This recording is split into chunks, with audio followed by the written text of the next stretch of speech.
Hello and welcome to This Is Austin. The year is 2025. Video games are at an all-time high. They're at their peak performance. Who's ever heard of PS5 at this point? PS what? That's that old thing that Grandpa used to play, right? Yes, because the Xbox will also be a console that no one has heard about. Wait, that's not how you do the intro, man. I do the intros, I do them how I want. Okay, here's the deal, right? We have seen a ton of hype around the Xbox and the PlayStation, just like every generation, right? Nothing special. You remember the lines from when people were around the block trying to get their hands on a Wii? I mean, this is what always happens. But I think the situation when things shake out now versus in 2025 is going to be very, very different. Of course, this week, the really big news is that Microsoft have completed their acquisition of Bethesda. So Bethesda is now officially a Microsoft studio. Yes, $7.5 billion deal. It's a lot of money. It's not, I mean, whatever. That's a lot. It's pocket change. Do you know how many zeros are in that? I mean, I carry around that on a daily basis. So there's a lot included in Bethesda, right? So before we go into the 2025 grand plan, I mean, think about games such as Fallout, games such as the PS5 exclusive Deathloop is now a Microsoft-owned studio. I mean, Elder Scrolls. Yeah. I think that one is the biggest one. Whenever Elder Scrolls 6 comes out, there's been nothing. We've been waiting for that for years, but Skyrim keeps being an incredibly popular game. I mean, Skyrim does run on a toaster at this point. Yes. So. Yeah, we have that toaster with a screen on it. Yeah. I'm pretty sure Skyrim runs on that. But the thing is, this is all part of a plan that the Microsoft and specifically the Xbox team have been putting together for years, right? There are multiple pillars to it, but this is what I think we're going to be looking at in the year 2025 when it comes to the Xbox. Feel free to quote me on this and pull up this clip in a video in 2025 where I am wildly wrong, but here's my thought, right? First of all, Microsoft has spent the last couple of years buying up a lot of studios. When you look at the Xbox One generation, the Xbox did not have exclusives. It just did not have exclusives. You had Forza, you had Halo. There was not a lot else. There were some indie titles. There were a few games that were around, but there weren't a lot. Whereas the PS4 had exclusives for days, and that was really the main reason to purchase the console. We talked about it in a few videos ago where console exclusives are kind of going away. Yeah. And now it's more ecosystem exclusives where PC and Xbox are sharing console exclusives with the PC space. PC wins, everything else loses. Thank you very much for watching. Make sure to subscribe and ring-a-ling the ding-a-ling bell on This Is for other insightful commentary such as PC good, console bad. I mean, the console people came out and got mad that we said the PC was winning. Yo, imagine if we just end the video right now by just saying Xbox 2025, it's a PC. Thank you very much for watching. Funny you say that. Because now I'm going to get back on my soapbox that I often do when we talk about what consoles are going to come in the future generation. I'm going to use Stadia. You guys are going to say I'm talking about Stadia. I'm just going to use a controller. 2025. Beating Xbox to death with We'll have the Xbox Series X. Mark II. The Mark Triple II. X. The Triple X. Also introduced by The Rock. The Xbox Series X Red Light Edition, because it's Triple X, released in Amsterdam. I think what we'll get is a Series S mid-grade, where it's discless version of the Series X with. Okay. I think that's what we'll see first. I don't know if it makes a lot of. I mean, the price difference is huge with the Series X and the Series S, but we've seen such a massive performance. True. Fall off on the S.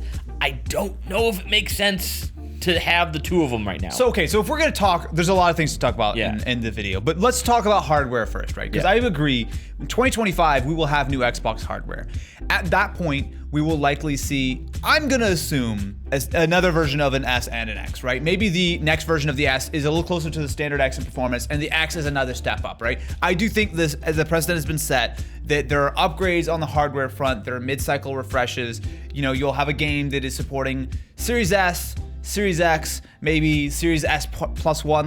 These will be a thing. So in 2025, the Series S is not gonna be the console that you know it, but instead, that's where they're gonna introduce the streaming console is on the S. So you'll get the performance of an X, but you'll have to deal with the latency, the video streaming, and then we'll get a more powerful X for a cheaper amount because they'll have perfected the the manufacturing cost of it. So I'm not gonna take you seriously with the tinfoil hat. Also, there's no reason why something like xCloud will not be expanded beyond just Xbox devices, right? Yes. I mean, it can be integrated into a TV, right? I believe LG OLEDs this year We're gonna have Stadia and GeForce Now built in, right? There's no reason why.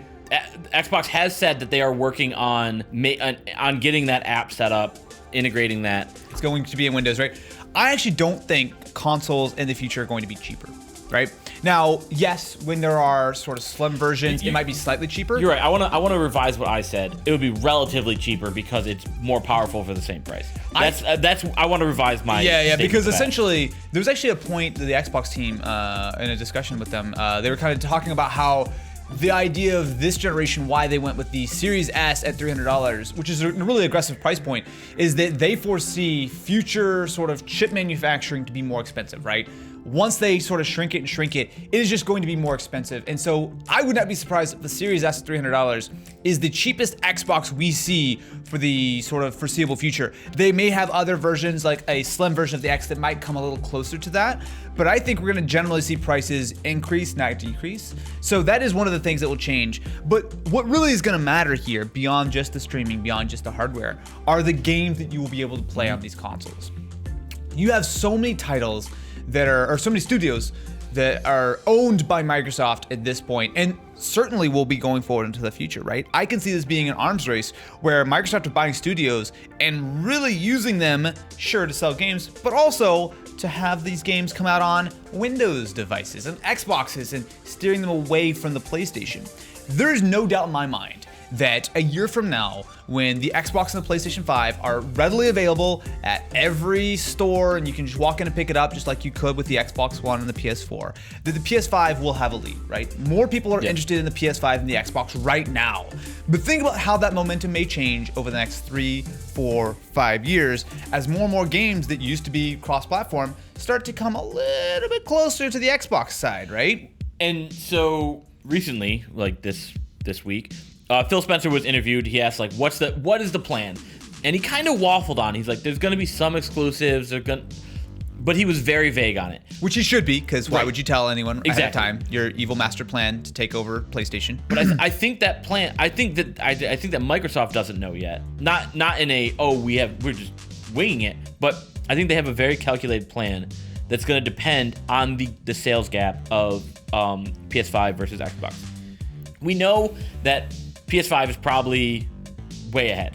We don't have sales figures to confirm it, but like we know the hype on PlayStation is so much higher than Xbox. So you're right. If they have something like Bethesda exclusives, which are massive selling franchises, that could steer a lot of people towards Xbox, yes, let's make those Xbox exclusives.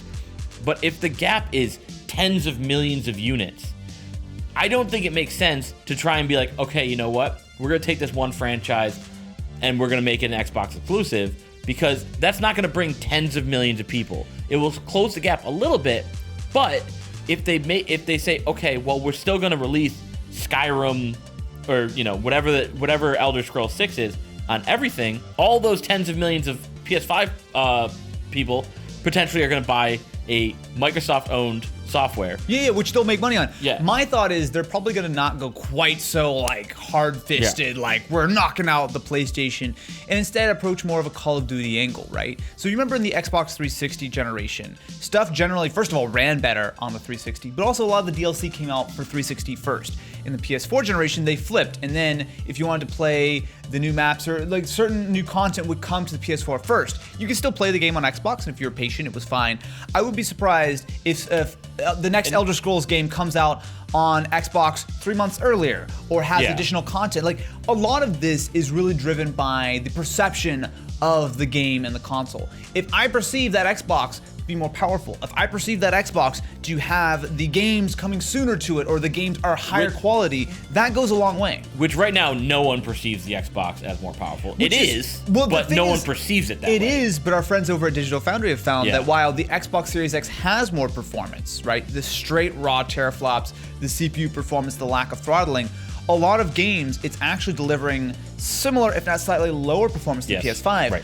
I'll chalk that up to early sort of builds, and maybe the PlayStation side of the house is a little bit more well-rounded on the actual development side at the moment. Well, because again, part of that is first-party development. That's what makes it so much easier to do that. We talk about this with Apple all the time of when your first party is developing the hardware, it's easier to have that synergy. I don't think it makes a ton of sense for Xbox to just be like, no, we're only take all these Bethesda games and all these other studios that they're buying up and say, we're only going to do them on Xbox. I don't think it makes a ton of sense. Maybe new IPs, right? Kevin Kenson on Twitter had a very good point how it would be a cool idea if brand new IPs are Xbox exclusive. Yeah. But the stuff that, like, if you played an Elder Scrolls game in the past, you're probably going to want to play it in the future. They do bring it out on PS5 and whatnot. But they bring it out, again, I think the PS5 version is worse or slower to come out than the Xbox version, just to give that Xbox a little bit extra shine. Like, that's absolutely what I would do. But they already have that little extra shine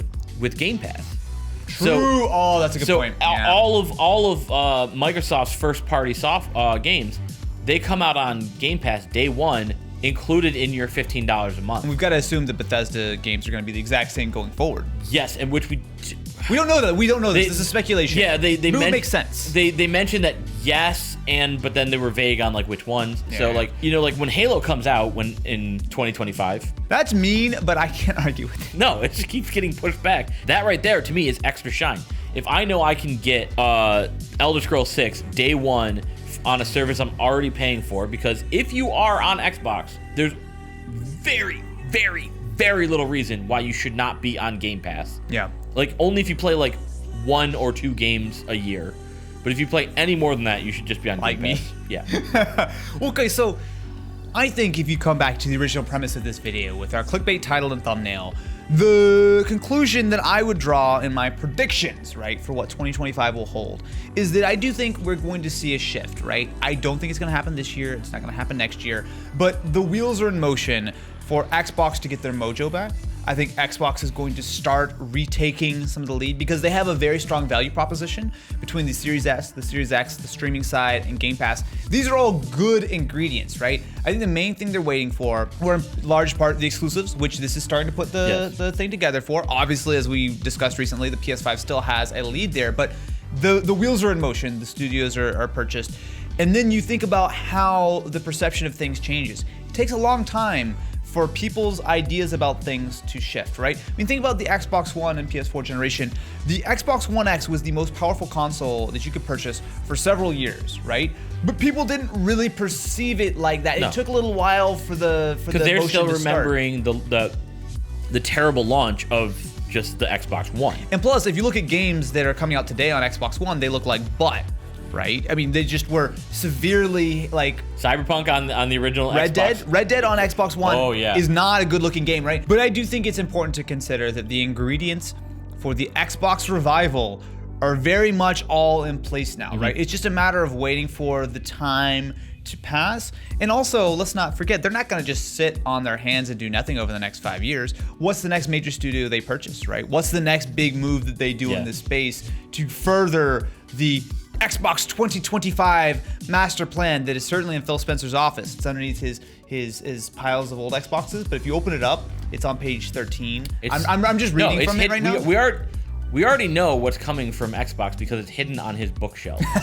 So I'm very curious to know, what do you think the future of the Xbox will hold? Not short term, but long term, 2025. What do you think the gaming space looks like? I'm very curious to know what you think in the comments below. But again, please make sure to ring-a-ling the ding-a-ling bell. Subscribe to This Is for some sweet hot takes like this. And until next time, Matthew.